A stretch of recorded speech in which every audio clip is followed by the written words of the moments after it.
Menteri Keuangan Sri Mulyani Indrawati meminta pemerintah daerah dan kementerian atau lembaga untuk segera memanfaatkan aset-aset yang disita dari obligor BLBI. Aset itu dihibahkan oleh Satgas BLBI ke Pemda, kementerian, dan lembaga. Hal itu dikatakan Sri Mulyani dalam acara serah terima aset ex BLBI, Kamis 25 November 2021. Ada 12 aset ex BLBI yang diserah terimakan dengan luas hingga 323.315 meter persegi. Penyerahan ini diharapkan dapat meningkatkan peran dan tugas kementerian atau lembaga. Maka kita bisa menghibahkan untuk instansi-instansi baik di lingkungan pemerintah pusat maupun untuk instansi di pemerintah daerah.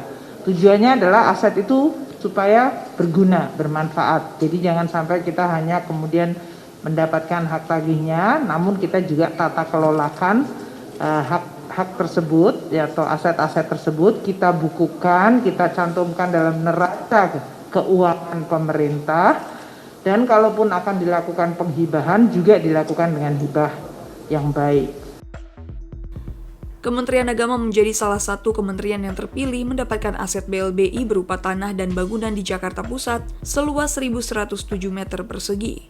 Nilai aset mencapai 7,73 miliar rupiah.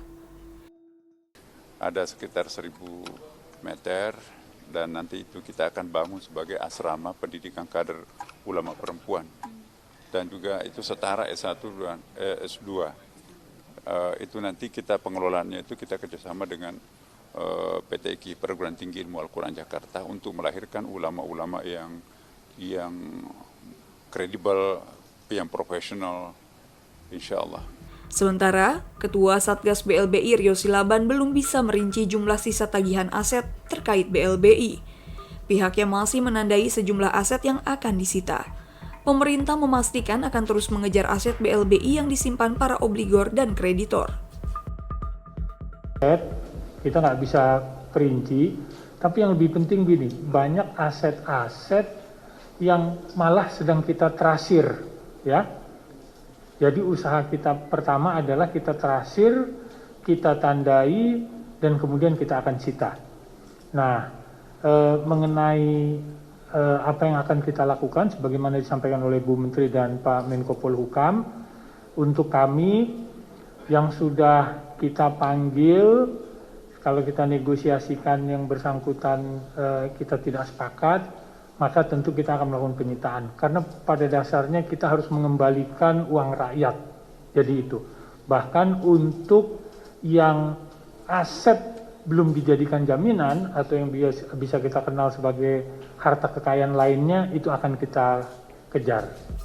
Pada 27 Oktober 2021, dari target 110,45 triliun rupiah, Satgas BLBI mengklaim berhasil menagih aset kredit 2,4 miliar rupiah dan 7,6 juta dolar Amerika Serikat atau sekitar 106 miliar rupiah.